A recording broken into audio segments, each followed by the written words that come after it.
we store our memories in food. Memories that connect us across cultures, generations, and borders. Can the simple act of cooking a meal together then become a door into different cultures? To answer this, we invite 3 people from across the globe to teach each other how their own national version of a staple comfort dish is prepared. This episode, dumplings. Or perhaps tortellini, khinkali, or jiaozi. As contestants fill up the kitchen shelves with their favorite ingredients and the conversation with family recipes, will food unite them in this melting pot world?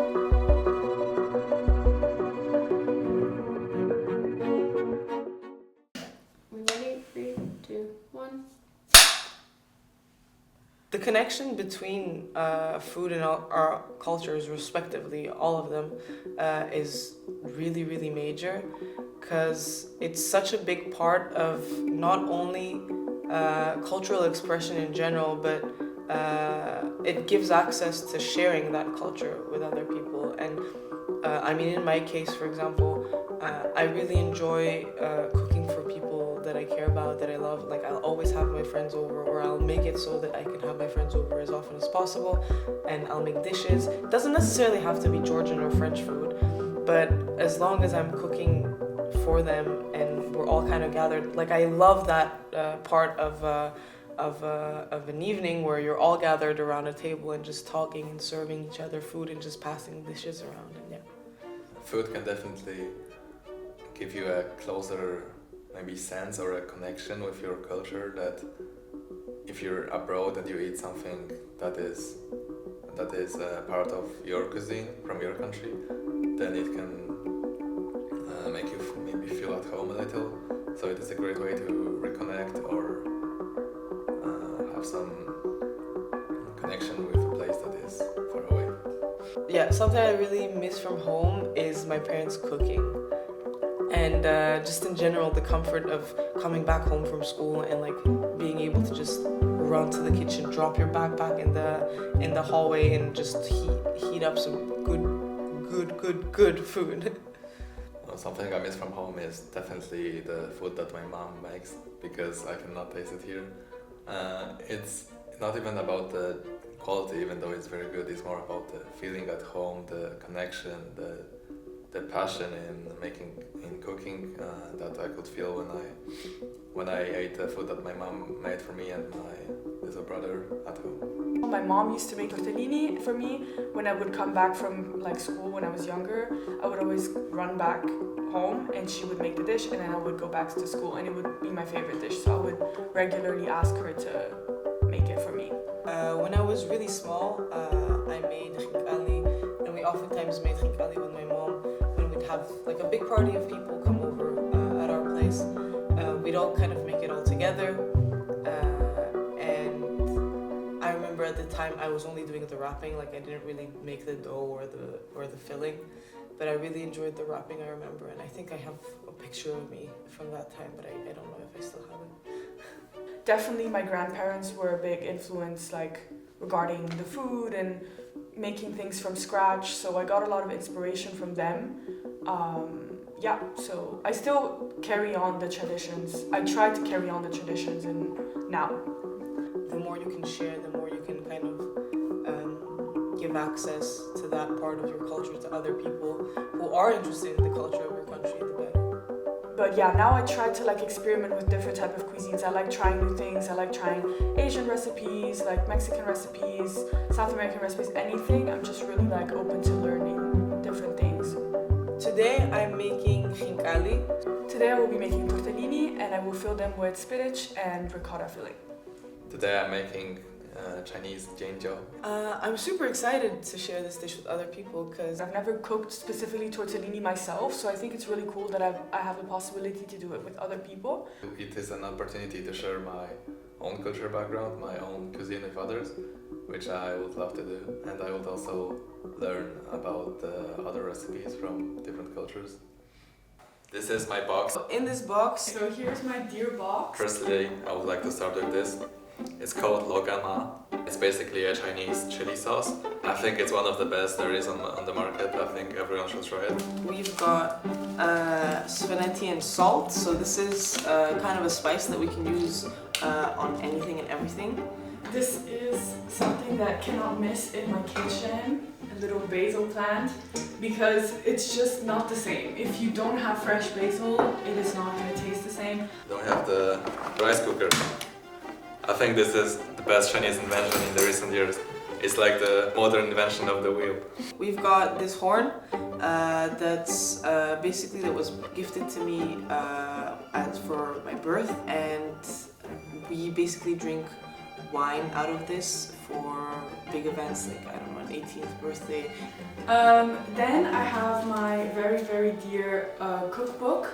This one is from my grandma, from my dad's side, the Swiss side.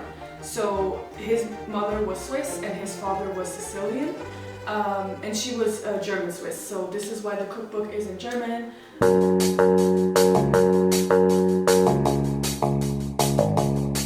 They will be making Chinese dumplings. In Chinese we call it jiaozi or jianjiao because it's the stir-fried version. Wait, so how do you call these? Like the pan-fried one and like, what's the real name? We call them jianjiao. Jian, Jane? jiao. Joe. Yes. Jane Joe? Jian means to fry something, Uh-huh. and jiao is from the dumpling part. Jiaozi is dumpling. Oh, okay, Yeah, yes. so it's just jian. Like fried dumpling, right. basically. Okay. Jianjiao.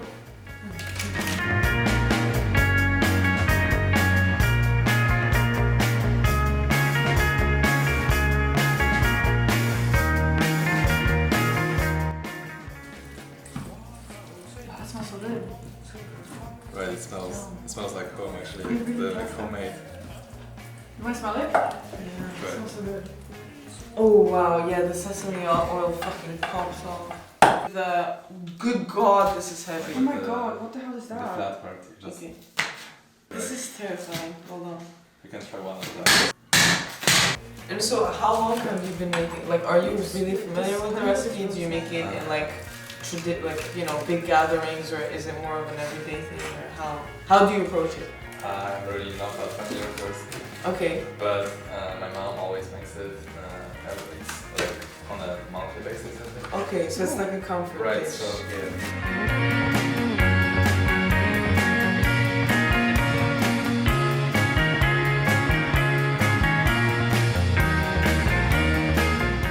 Did you used to do this with your family as well? Like with your mom or something? Like would you guys like make homemade Yes. dumplings? Yes. Yeah?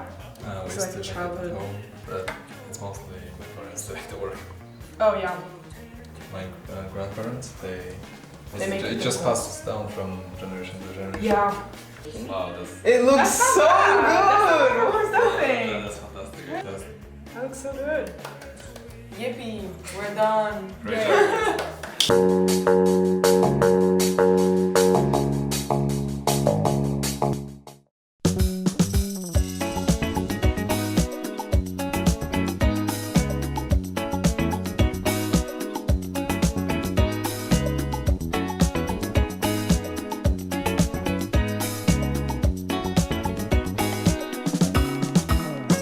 The baseline of Italian cooking, my family used to always tell me that. The easiest, like this, the more simple it is, the better.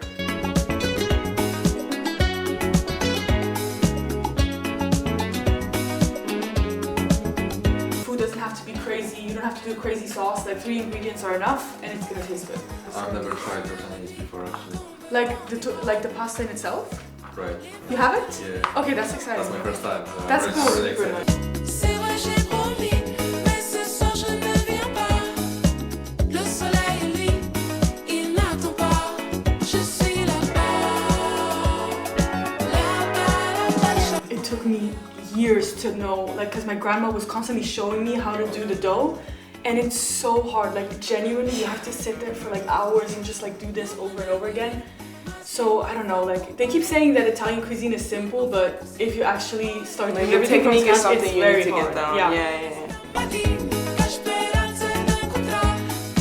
E vaga vai mentir, manda Oh my god! Yes! And then you just press it together. And that's it. Okay, fantastic. fantastar.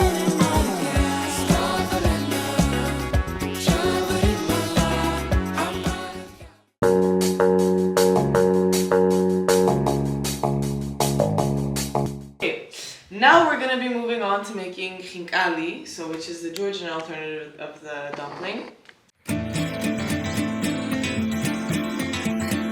My mom usually does this by hand entirely, so let's get our hands dirty. Yeah.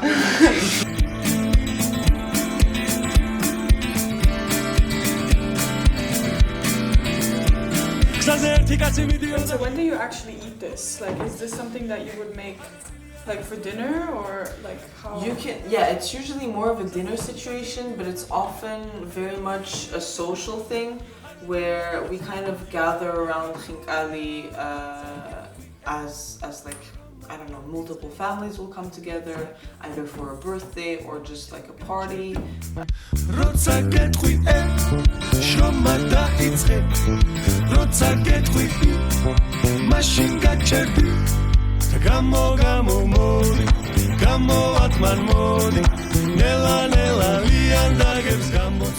Isn't that similar to the Chinese dumpling? Like with the soup inside But it's the... supposed to break only after it bites it. Yeah, exactly. Yeah.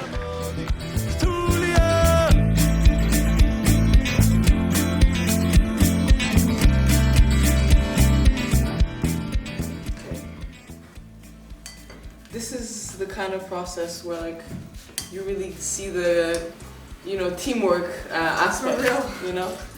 And this is always how it is at home. Even I mean, one person will be assigned to one task, another to another, and so on and so forth.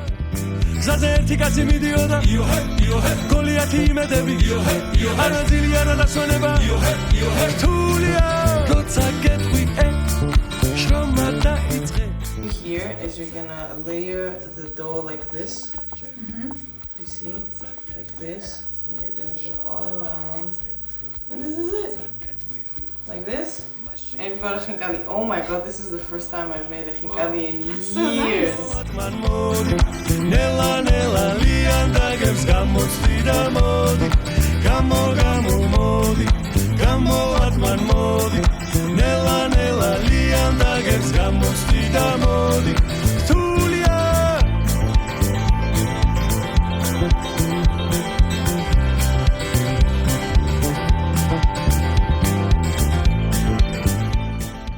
I cannot wait to eat all this. Finally. It's exhausting. I'll actually, Yeah, if you want, actually, I I'll wanna show you try how as to well. actually have the khinkali. So you take one, you pierce a tiny hole. Oh, mine already has one. Brother, this is so good! Okay, I'm so happy. And now you bite? Yeah. Okay. Oh my god, home. Actually, there's this this condiment called ajika, which is like this spicy paste that we have sometimes with this kind of thing. And you take, I personally take a tiny little Is it bit. very spicy? Yeah. Oh, It's good, yeah? too spicy. No. How often do you make it at home? If I'll come back home, like, you know, if I'm on vacation, so I go back home, we'll invite a couple of family friends and just sit around the table, make all of this together. I actually heard that the Mongols brought it from China back. Yeah, actually, yeah. So obviously there were a lot of things that, and a lot of culinary currents as well, that kind of came through the country, and some things stayed, some things just didn't. Let's try the tortellini because Yes. I've never had it before. I'm ready. Okay. I can't wait to try it. Let's see how it's gonna turn out. It's so good. The main difference I can tell is that, like compared to Georgian food, for example, like it's very spiced. Like there's a lot of seasoning and stuff. And like with Italian food, it's a bit more like, I wouldn't say bland, but it's just more simple. I thought that it would be way more difficult with the wrapping, Yeah, since it I was agree. quite Me too. small. Yeah. Can we move on to the dumplings? Yeah. It looks so good. It smells so good. The crisp is mostly from the cornstarch actually. It looks like Right, a yes. big cake. It does. This is the sauce that goes with it. Yeah. Right, it's a little bit spicy because chili scared. sauce. I'm scared. I'm scared. Risk. I'm scared. It's too spicy. Wait. That's really good. The sauce is not too spicy either. Mm-hmm. I think it's one of the national dishes, obviously. This one? Yeah. Yeah, it's very popular. does have a contrasting taste to the other dumplings here. I think. Yeah, for sure. I mean, they all taste super different. if you Everything think is about it. different. Yeah, You yeah, can taste the cultural differences. You really can. And at the end of the day, like, they're all dumplings, but they still taste so different. Okay, so what's one thing you guys would like advise to someone maybe who would like move to Amsterdam?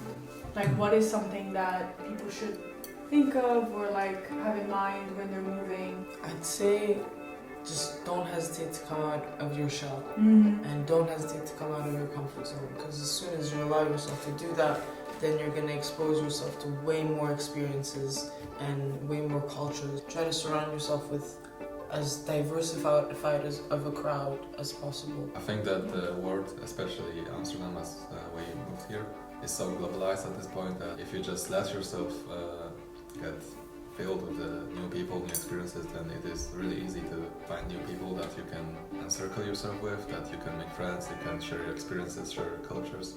Yeah. This is an amazing opportunity for everyone. Yeah. Well, I've learned a lot from this experience, so I'm really happy. Me too. Same. So, do you think we can go from around the world to around the table? Yes, definitely. Yeah, absolutely. Hell yeah.